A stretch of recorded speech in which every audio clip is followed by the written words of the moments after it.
going to be a great show. Look at all these wonderful people here tonight. How much fun is this hobby? I love it. I know. Stop it. We got too much of that. We got to be more serious, right? Yeah. I can't help it. I love this hobby. Okay, ready to go. What are we doing tonight?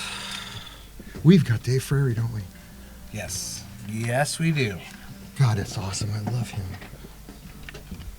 Everybody's sound is set up the way we want it now. I think so. Let's wish for the best, gentlemen. We've done this before. Oh, Lord, here we go. Whenever you're ready, give us a countdown. All right. 3, 2, 1. I'm Tom Jiggers from Tom's Custom Trains, and you're watching What's Neat This Week with Ken Patterson. This is the What's Neat This Week show number 56. Tonight I got all the usual overachievers in the room, plus one real special guy that's gone in the hobby for decades. This is going to be a great show, guys. Number 56. Let's go. All right. The What's Neat This Week video podcast is supported by enthusiastic model railroaders just like you. Additional support is provided by Athern Trains. Check out all their new monthly announcements at athern.com. And by Bachman Trains. Now that's the way to run a railroad. Check out their website at bachmantrains.com. Further support is provided by the NCE Corporation, the power of DCC. Visit their website at ncedcc.com. And thank you for supporting the What's Neat This Week podcast.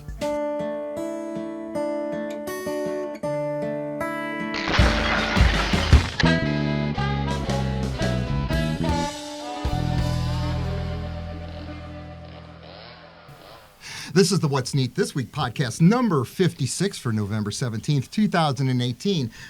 I'm Ken Patterson, the host of the What's Neat show over at Model Railroad Hobbyist Magazine. And tonight I got with me Sugar Fire Joshua Barton. What up, everybody? Mike Buddy's not here. I'm scratching him off the list. I've got Daniel Coombs right here. We all love Daniel. We caught Daniel tonight working at the hardware store. We might have kind of snuck up on him, but you know what? He's working really hard with his cohorts. They both look happy. Daniel, I'm so glad you're working. You love your job, brother? I do. That's awesome, It's a man. wonderful job. I've also got a special guest with us tonight. Well, too. Dave Frary. Hi, everyone. I'm here. We love you, Dave. I've also got All right. Stephen Mantia with us tonight. You remember him as the train guy I met on my road last week. Thank you for coming Steve. tonight. Thanks for coming in. Thanks for Thank having you. me. So right away, we're going to talk about, I want to thank very much Tom Diggers for opening up the show tonight. I mean, how funny was that? That was pretty cool. I've talked to him for about 6 hours this week. We got all kinds of plans for the show. He's a very cool guy, very aggressive, and works hard. And the double glasses, I mean, come on. I know. Tell me about the glasses, Joshua. There's something going on with the... That's funny you bring that up because our new What's Neat This Week logo has 2 sets of glasses on it for Mr. Ken Patterson here. Uh-oh. And everyone needs to check out our new merchandise website. I have 2 glasses on? You do. See, he doesn't even know half the time.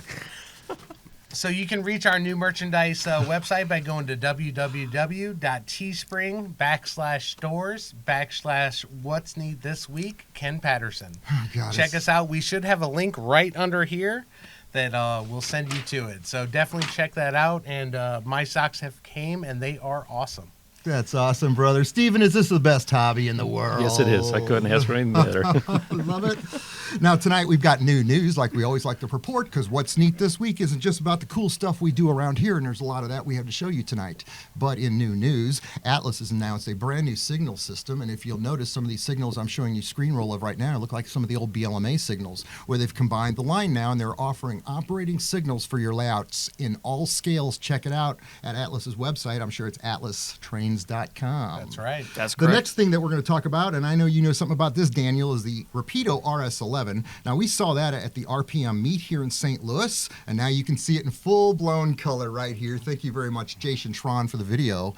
Tell me about, Daniel, you said you wanted to talk about that tonight. Okay, well, some of them blew out of my head, but the fact is they're doing 3 versions. I think one's New Haven, and that, of course, had a steam generator, as many New Haven locomotives had. Pennsylvania with the what was it called? The airphone?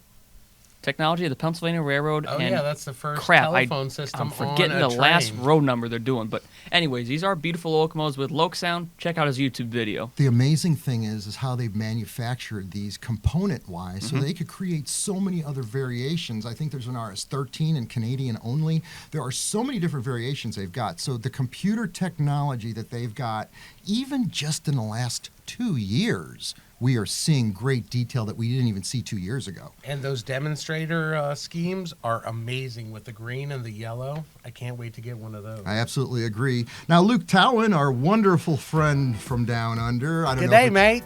Hey, Luke Towan, we love you down there from Koala Bear country. Luke's got a brand new video on his website, and it's an amazing seaside diorama video. The guy is talented. I love his editing skills. I love his voiceovers. Luke Towan, you make great videos, and that's why you get as many views as you do, but that just shows us there's a lot more market for us to tap out there. That's right. Indeed. We love you, brother, and really appreciate the fact that on your YouTube site you put the What's Neat shows as one of your favorite sites. Thank you, Luke, for that. Yeah, that thanks. means a lot. Here's a bear, brother. Oh, thank you. Now, I've got something really special, and Dave, you're going to find this fascinating because you and I both know who this gentleman is I'm about to bring up. Eric Brooman. Eric Brooman is a friend of all model railroaders. I will tell you, he's accomplished. He's an art teacher and model railroader and author. And in fact, with this December's cover of Model Railroader magazine, congratulations, Eric, for that. It's a beautiful shot.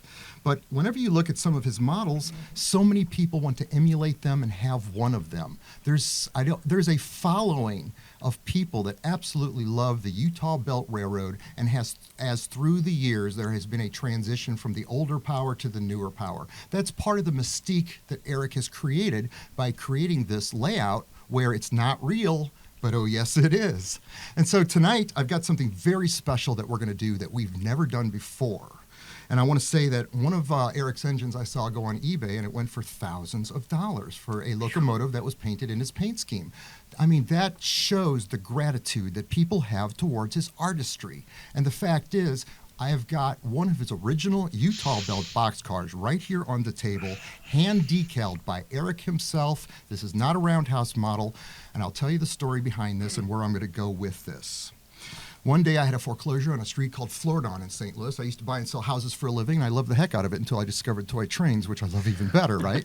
But the fact is, I made a good living in that business, and there happened to be a foreclosure just a few doors away from, a couple blocks away from where I thought Eric Brooman looked, because I looked him up in public records, right?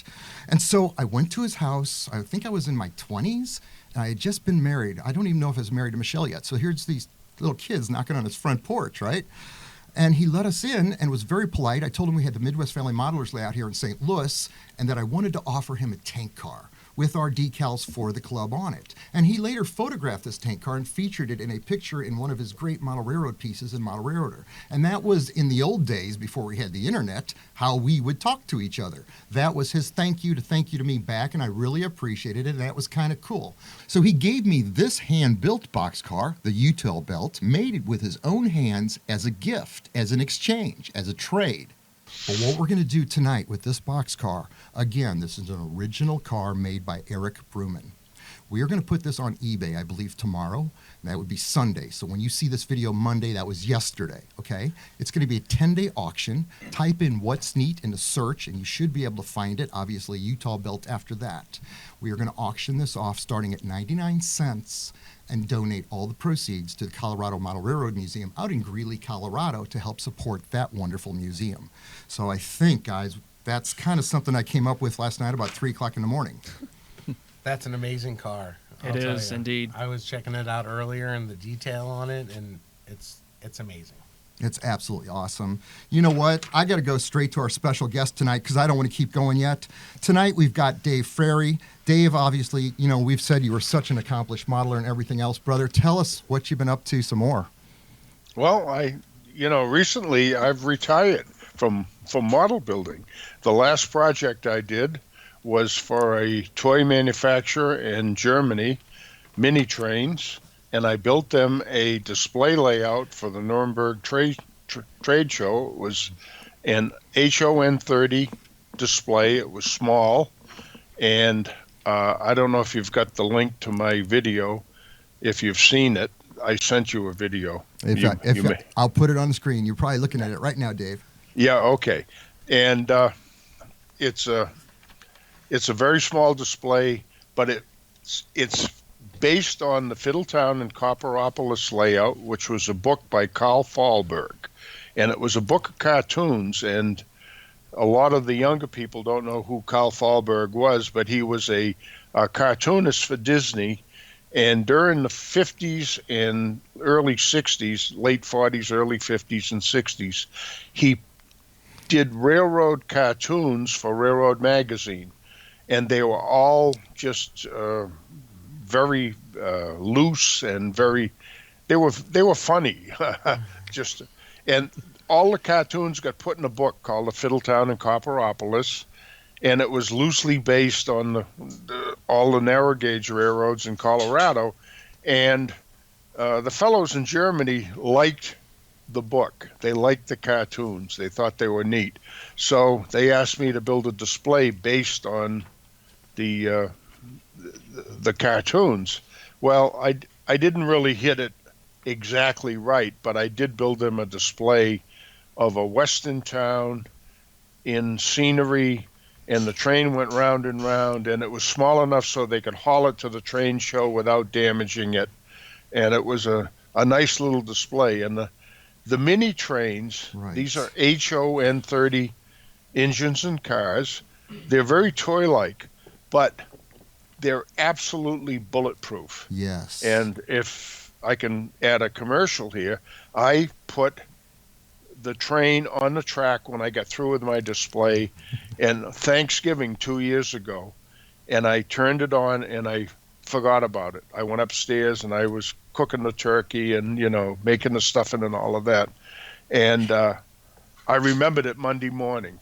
And I come back down, the train's still going round and round. It didn't derail. It was running perfectly. That's actually amazing. And I talked to the guy that builds them, and he said, "Oh, you've probably worn that engine out." Well, I still have it, and it still runs, and it's just perfect. So if you're into HON 30, man, these are the things to buy, because, for years, the poor guys, there were about 400 of us in HON 30, and we just died because nothing ran very well. Well, now there's equipment that runs perfectly. So, it's like being an HO modeler nowadays. That's the one thing about it, Dave. While you were talking about all of those trains, I was running B-roll right now, that beautiful stuff that I witnessed when I was at Caboose in Lakewood, Colorado. I filmed all of these trains because they were so fascinating, and they absolutely reminded me of all that work that you had done. They run like little Swiss watches, and you can build a whole bunch of layout on a space about 3 feet by 2 feet. So and they're affordable. For a narrow gauge guy that wants to get going, they're very affordable. That's amazing. I so agree with you. I really love those things. Thanks for bringing that up. Now, you've got other articles. Are you still actively doing articles, or have you just kind of no? I haven't written an article for probably 10 years, although back in the 60s and 70s and 80s and early 90s, I wrote hundreds of articles and did hundreds of product reviews for Railroad Model Craftsman. And Tony Coster at the time was the editor, and he was my mentor in this hobby. And he got Bob Hayden and I going, and in 1 year, in 1974, we did over 80 Craftsman reviews for the 80 kit building reviews for the Craftsman. That's awesome. Wow. That is awesome. Like I said, I think you've done this for 55 plus years. I mean, you've got 8 books, you got 8 how-to DVDs. And tell us about the NASA work you used to do. Well, in 1966, I was a kid, and I had worked in a darkroom for years as a teenager. And I learned about darkroom work, and I learned about large format photography. I had a 4x5 and an 8x10 graphic camera, and NASA was looking for a photographer, and it was part of MIT at the time, and I knew people at MIT, and they hired me based on my portfolio of just model railroad pictures, actually, to be a photographer for NASA. And this was when Apollo 2, this was 1966. This was when Apollo 2 was popular, and right up through, and I worked for them until 1972, right up until there were 2 moon missions involved there. And I was one of the lucky guys. I got to process a lot of the film that was shot on the moon. And if anybody out there doubts that they were actually on the moon, they ought to come talk to me, because I can tell them a little about that. That's awesome. It was all cool. It was very neat. It was the real deal. Let me tell you, it was the real deal. Where else could we solve a problem like that? Right here on What's Neat. That's I right. love it. This is because this is a happy show, and this is the best hobby in the world. Everybody, you know, all these guys come along and say, "Oh no, they did that in the studio, you know, in West Hollywood." Well, they didn't. I don't think. Yeah. You know, I got to process the film. I got to see the outtakes and stuff. Wow. I'll bet I could do it in HO scale. I bet you can. Something you just said a minute ago, Dave, really got me, and that's you said that NASA discovered you through your modeling work and your photography. And last week we had Rand Hood on, and Rand Hood said the exact same thing, that he was discovered by the museums through his magnificent artwork through model photography. So you know what that means, guys.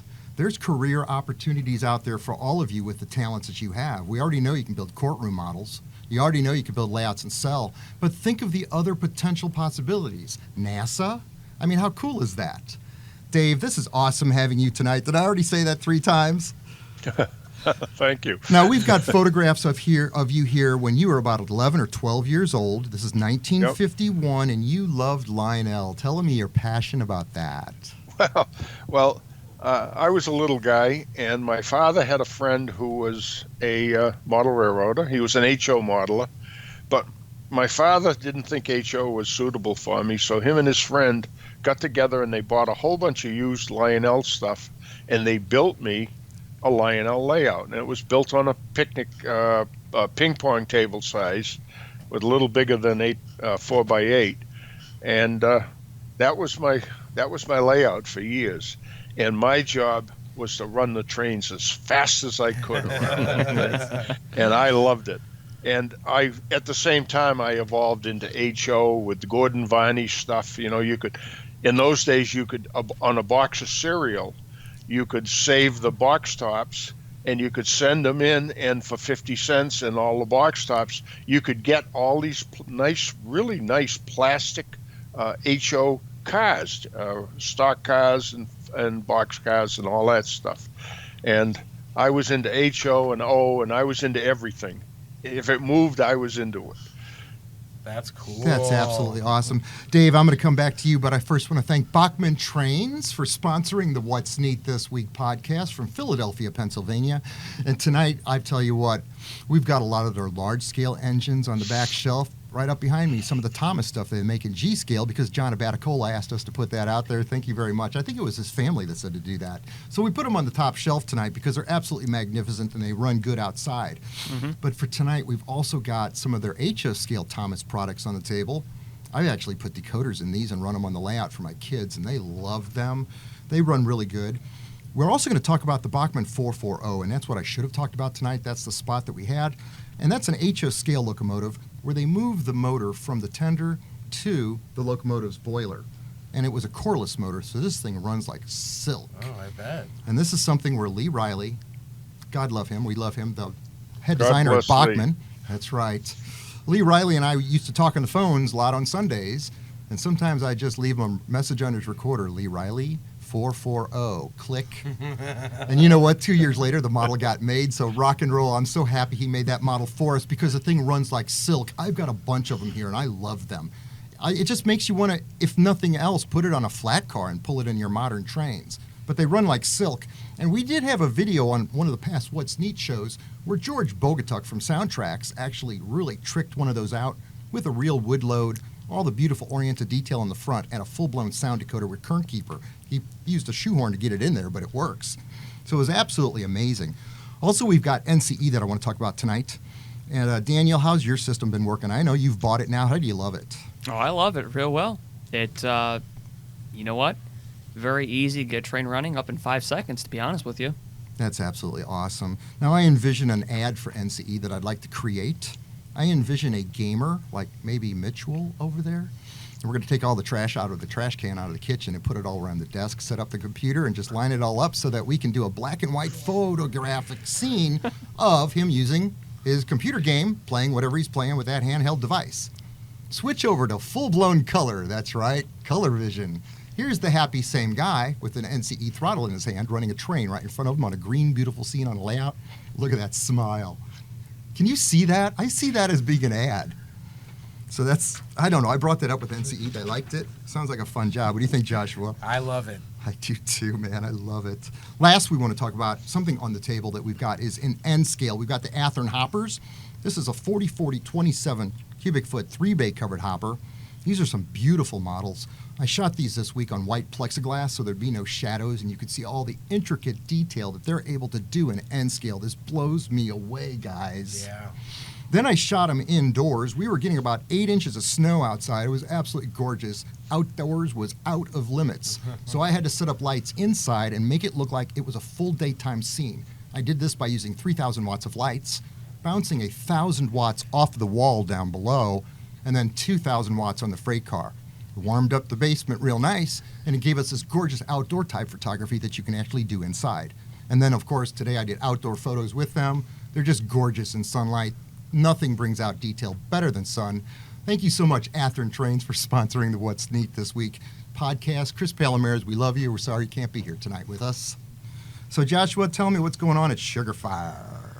Well, it's the busy season, and this week we were down in Alabama, and the owner, Dave Molina, won first place in the entire world in the sandwich competition.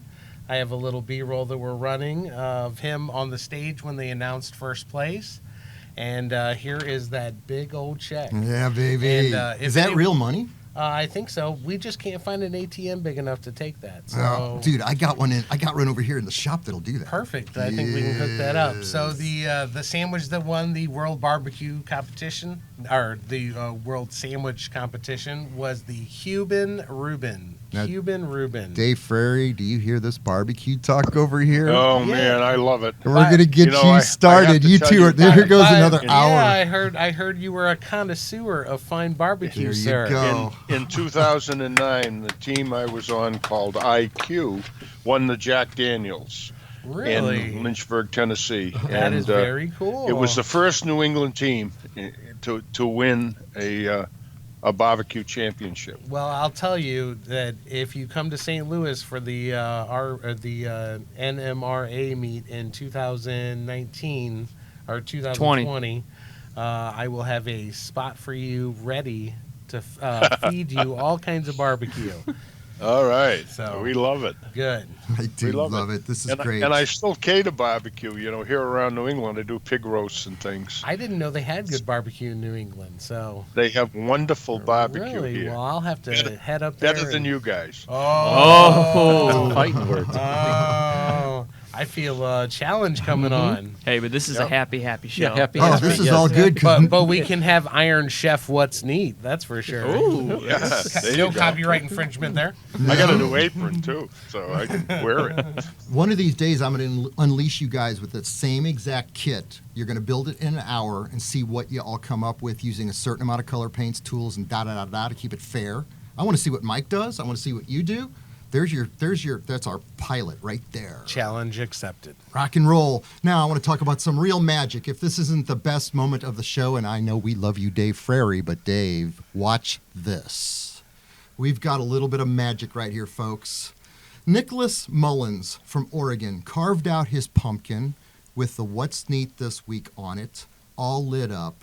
Check it out. I'm going to run this clip in its entirety, 17 seconds. Hey Ken, love your show. Watch it all the time. My name is Nickolas and I am from Aloha, Oregon. Okay.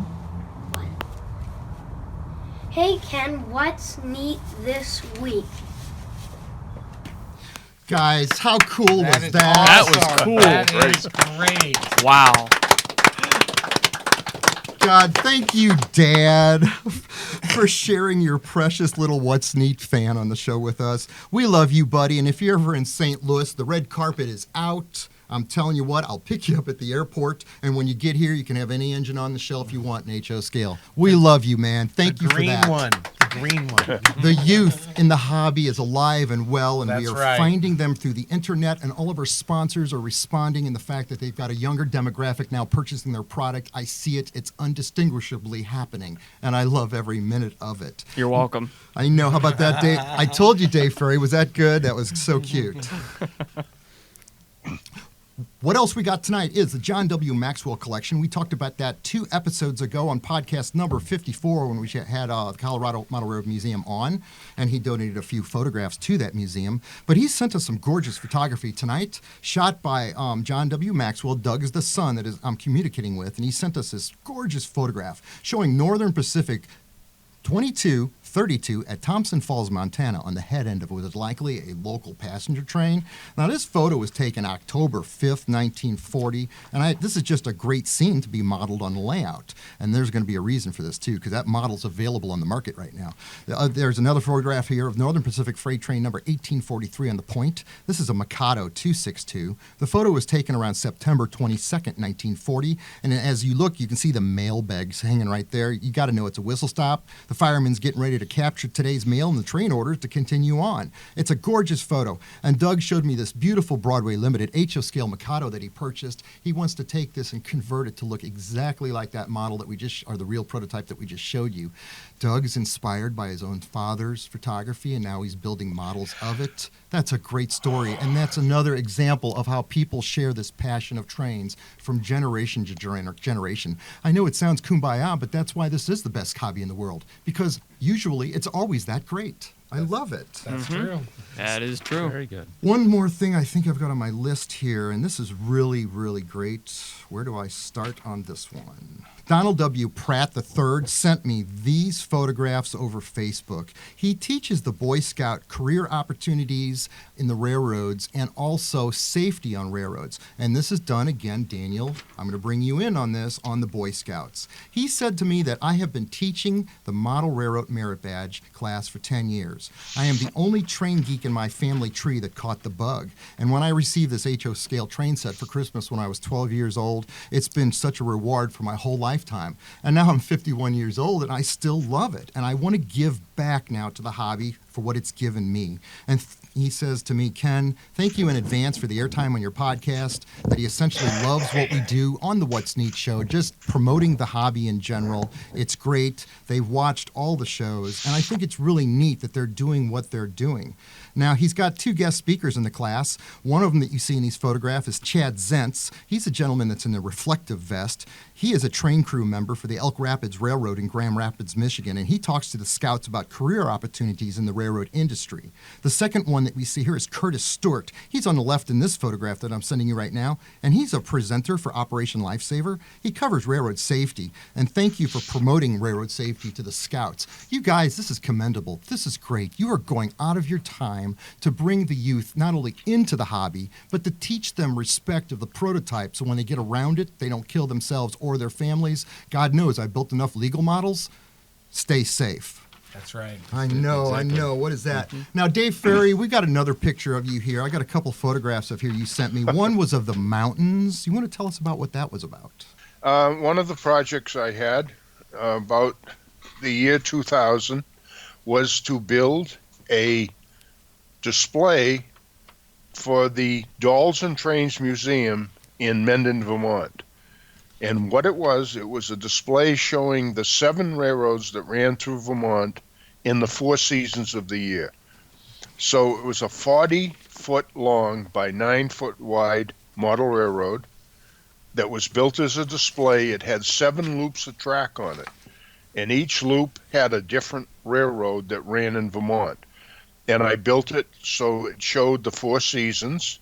When the people walked in the door of the museum, they walked in, and their presence would start the trains running.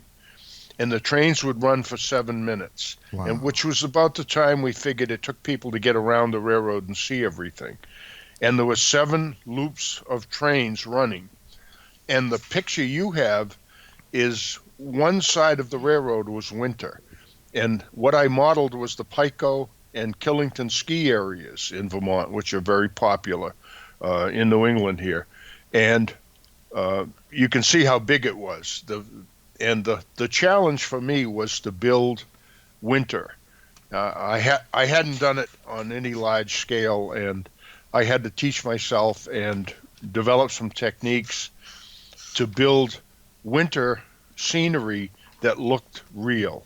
And we tried a lot of different things, and what I end up using mostly for it was pillow stuffing that was painted with spray paints. That's awesome. And I made acrylic snow so that they could clean it.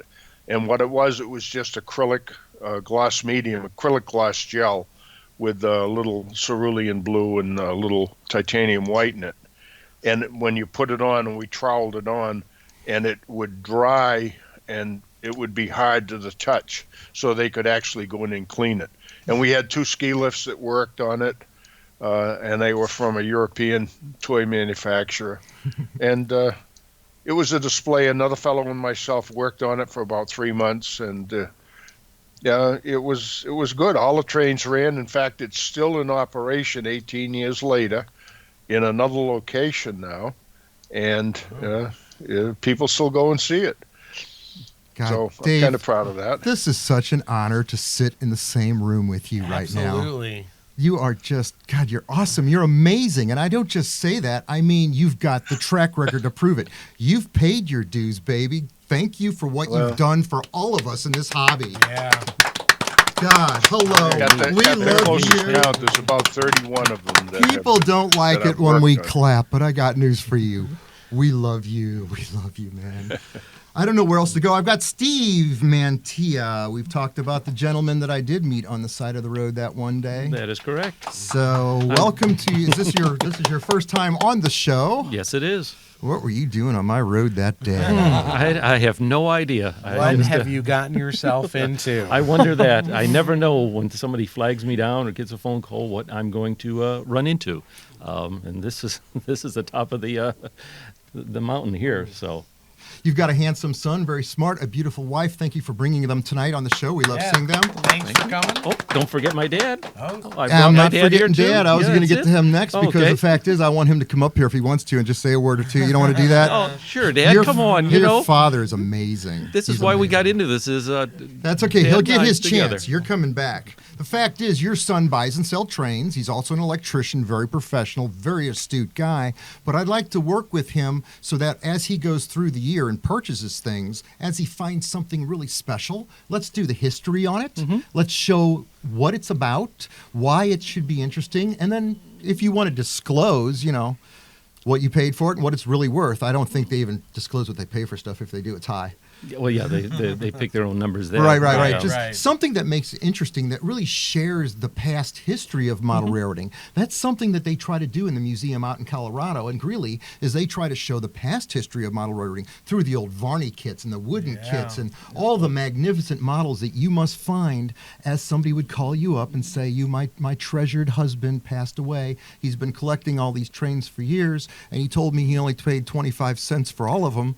Exactly. We hear that it's always the same thing there. And then, he didn't pay much for it. Right, and then you tell her it's worth $50,000, and you cut her a check, and the next thing we know, we got a show. Yeah, that's it, exactly. So that's what we're after, is a little production value, some excitement, just the passion of the history of model railroading and how all those treasures are still out there to be found. I think that would be the most exciting part of something like this. I agree. Dave, what do you think about that? I'm throwing it to you, brother. Well, I'm not a collector, so I really can't tell you much about it. I'm a builder. I like to build things, and then I like to get rid of them. I want them out of here because I want to build something else, and I only have limited space. And so collectors leave me kind of in the dust because I don't really understand collecting. So it's a passion. I don't understand values of things. I'm finding it to be. I buy what I need and I use it, and get rid of what I don't need. No, good. I'm sorry I didn't have a more eloquent explanation for you. No, that's awesome, Dave. You're one of the best, most astute detail modelers in the world, and we really appreciate it for what you do with regards to detail. I mean, come on, dude. You've inspired me so much through the years. I mean, dude, thank you. Through the 80s, 1979, 1978. I remember your cover back then on Model Railroader then. It was gorgeous. So thank you so much for being on this show. I want to throw it to Daniel. You got anything else you want to talk about tonight, Daniel, so I don't leave you out? Yes, two things. So this past Tuesday, I once again returned to the Franklin Pacific Railroad, and Austin Howard knows this. A guy named Gary Gross, who is here in St. Louis, operating session. He models 1950s Frisco and Missouri Pacific, Kansas City to St. Louis route. Okay. But the Franklin Pacific is generally a somewhat of not a fictional railroad, but it was kind of a bleed off of short lines here and there between Kansas City and St. Louis. Cool. And so we're running some B-roll of it right now. And thank you for that. He's got a triple layer layout that's squeezed inside of a small condo basement. But I'll tell you what, this is amazing layout. He's got good space. The second thing now I want to say is I have been working on some new projects. I got some B-roll that I'm showing right now. Locomotives, DCC, as you guys know, I just like to do the DCC electrical work. I am hardwiring a Kato-9 locomotive, which they run real well. I mean, you can't go wrong with the Katos. And yeah, that's pretty much all that's been happening. Nice. I'll tell you what I'm looking at right here. I'm looking at the youth in the hobby growing up right before our eyes in the last year and a half of doing shows, Daniel. If you look at show number 1 and this one, we love it, brother. Good. Anything else, Joshua? No. Anything else, Dave Frary, before we close it out? Well, I want to thank you for having me on. Well, thank you for being a part of this. Tell me you'll do this again with us, because this is wonderful. We can just talk all night long. Absolutely, yes. Unfortunately. All right, and the last thing I want to say is just remember the Utah Belt Freight Car Auction Index What's Neat. Utah Belt Freight Car, I think it's a 50-foot, I don't know what type, probably a roundhouse, hand decaled by Eric Brooman himself. This is his own art, and all the proceeds, once again, will go to the Colorado Model Railroad Museum out in Greeley, Colorado. Just like when Eric sells one of his models on eBay, he never keeps the money. He always donates it to charity. So that's the way we're going to do it with this. I think it's fair. So, guys, this is show number 56. Hoop it up and let's go run some trains. All right. Thank you. Absolutely. All right.